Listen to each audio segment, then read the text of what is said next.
Welcome to Dr. Chester Rants, and I'm gonna rant about this. From Bounded Comics, Batman and Robin scribe Chuck Dixon responds to DC Comics retconning Tim Drake to make him attracted to man. So, bisexual, you know the words. Anyway, let's jump this because I already covered in the previous videos. If you want to know my opinion about the entire shit show, just go in there, but to summarize, why they didn't create a new character and instead decided to alphabet wash one specific character? Well, I don't know. Because they are creatively bankrupt. They are incapable of creating something new. They are so goddamn retarded that they cannot think for themselves and make something new, a new character, a new comic book. No, they need to borrow from something else, the pre-existing IP, to make something. Anyway. Here it is, what he says. Let's jump right to the meat of the shit. Or the corn kernel on the shit. Anyway, Dixon responded to this retcon in the latest episode of Ask Dr. Chuck Dixon by Fitz detailing how much work on the Robin he did. He says, "What are my bona fides on Robin? I wrote 100 of his monthly issues. I wrote numerous miniseries, specials, annuals of Tim Drake Robin. I did not create Tim Drake Robin. Marv Wolfman created Tim Drake Robin. Alan Grant further developed Tim Drake. But then I was tasked by Danny O'Neill to develop the character further and make him worthy of being Batman's sidekick. So he moved from ancillary character to full-fledged boy wonder." Dixon then went on to discuss the retcon. He explained, quote, "Robin is an iconic character. He's been around forever. I'm not surprised by what happened because this is what they do. It's disappointing more than anything else." End quote. Let me just finish this quote and I shall comment on that regard.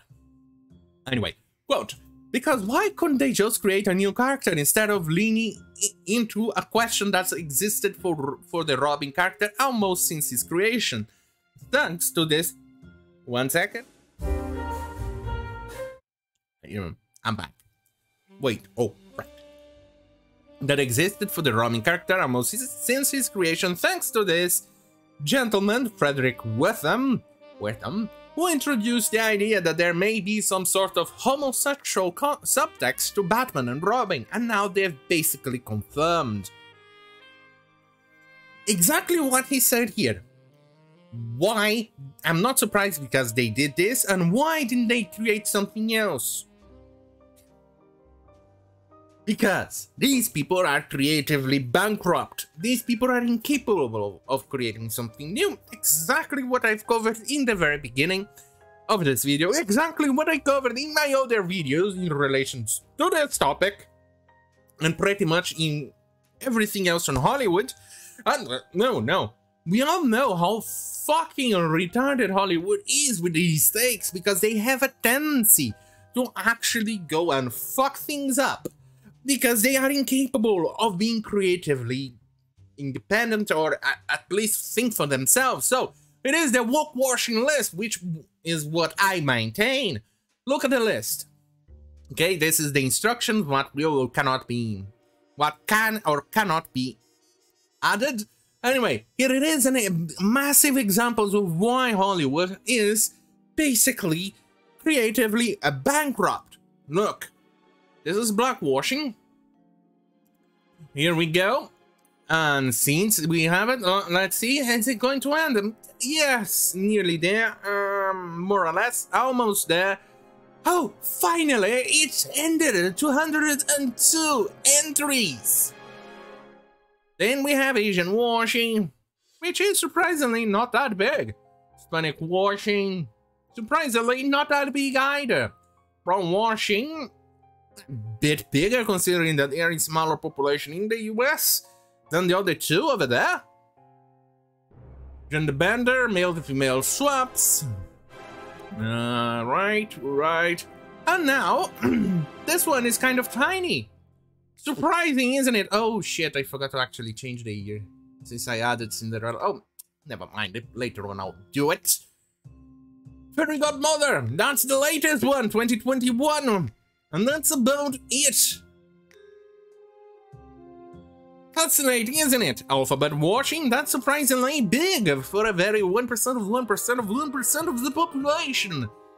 Isn't it? Even historical revisionism on Anne Boleyn, they are capable of doing that. Islamic washing, surprising that this thing isn't big. Even I admit it myself. Whitewashing, I actually had to go and dig deep into the bowels of the cinema to actually add entries into this section. Yes, it was an absolute shit show. Anyway, let's go and finish this article. For what reason I have no understanding, it's a cynical marketing ploy because it brings attention to the title. Pay attention. What will not bring to the title is increased sales because these things never work that way. This Dixon accepted.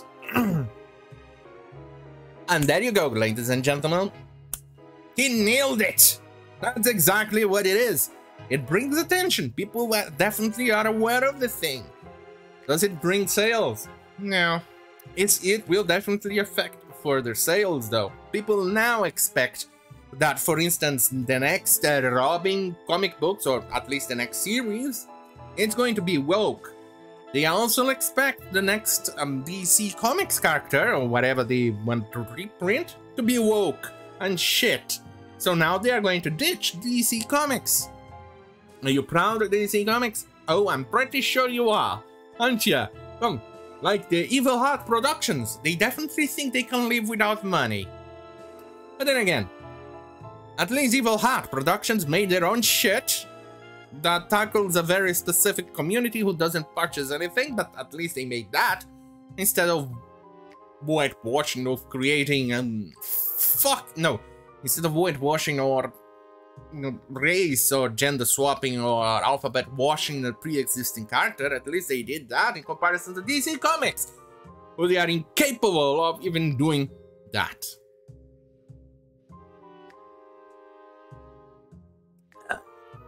Let's finish this. It then pointed out there have been gay characters in America comics since the 80s. Exactly. It's not a new thing. It's not stunning or brave. It's just changing things for the sake of changing them. I mean, what's next? How Jordan is a cannibal? What are they doing? What are they going to do next? Well, I don't think they're going to put him as a cannibal, but I'm pretty sure he's going to be gay. Don't trust me, I'm a transgender woman Ixon of color Ixon. Anyway, quote, this has been the flavor of the month for almost 3 decades, is to reveal that a character is bi or gay, which to me is a distinction without a difference. End quote, the Robin writer stated. Dixon then noted, quote, I don't understand the point of it, the character was never written this way, never conceived this way. But this is going to be his continuity from now on, even if they retcon it back, even if they do a reboot, and he is no longer bi-curious, or bisexual, whatever. He will be bi-curious for the rest of time. This is going to be part of his continuity. It's true. SJWs are now going to quote this and say, oh look, it's canon! When in fact it is not, because Robin has always been super straight. Every single relationship he had has always been with a woman, a hot woman on that. Anyway, let's go. Quote, I don't think there is any real good reason for this beyond a simple marketing ploy. Like I said, these marketing ploys, they don't work, they are not effective. They don't raise sales, but they raise interest from the media and from the peers within the industry. And that's about it. Comics journalists, games journalists are pretty much the same shit. Different bag. Which I guess is the point, to get your back slapped at an editorial meeting or possibly to get an interview with Vanity Fair. Maybe your name might get mentioned on CNN, end quote, he said. He's absolutely correct on to that. And then, more.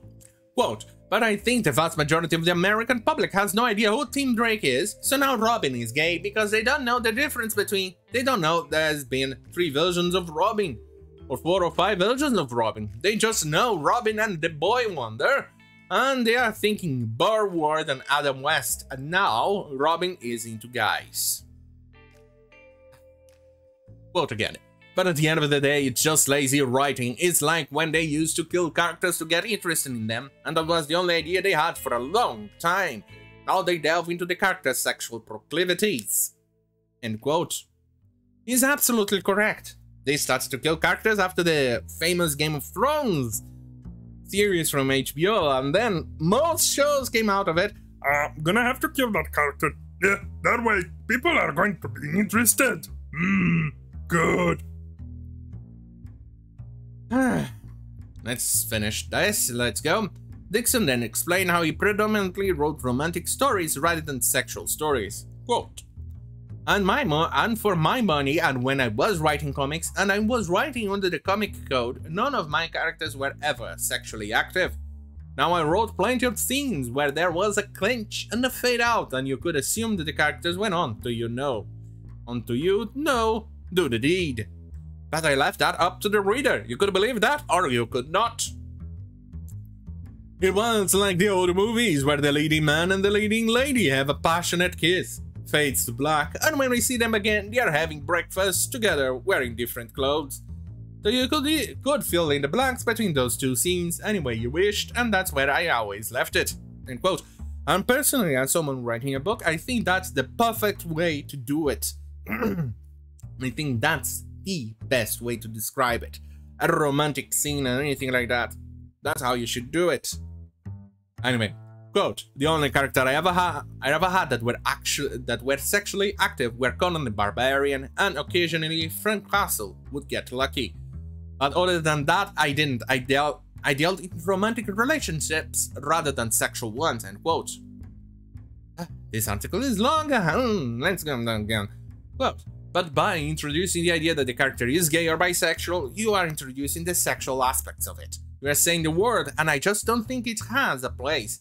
I know kids don't really read these things anymore, and they are reading for adults. Yeah, for man children who prefer the visual signal. Oh, look guys, I'm super progressive! Anyway. Wait, where was it? Oh, right. But it just seems like a weird way to go. In a medium filled with characters who run around in masks and capes and boots and tights and underwears outside. Oh my. It just seems to approach the fetishistic to explore their sexuality anyway, even just to hint at it. Which I imagine is what this comic is doing, simply hinting at what might happen in between the panels or in between issues, so I don't see any point to it. No, I'm not disgusted, I'm not angry, I don't own these characters, they can do what they want with them, but it's boring at the end of the day. It's just boring and a little disappointing. The creator of Bane concluded. And he nails it like a pro. There you go. The best explanation you're gonna get why they do it, how they do it, and we all know it's going to fail, like he put it. Pretty simple, isn't it? So, if you like this type of content, stay right here on youtube.com/DrChester. Don't forget to like, share, and subscribe to the notification bell button if you want my beautiful face being present on your screen every single time I upload a video. You definitely want that notification. So, on that bombshell, have a great fucking night. Hey, I didn't botch the outro. Yay!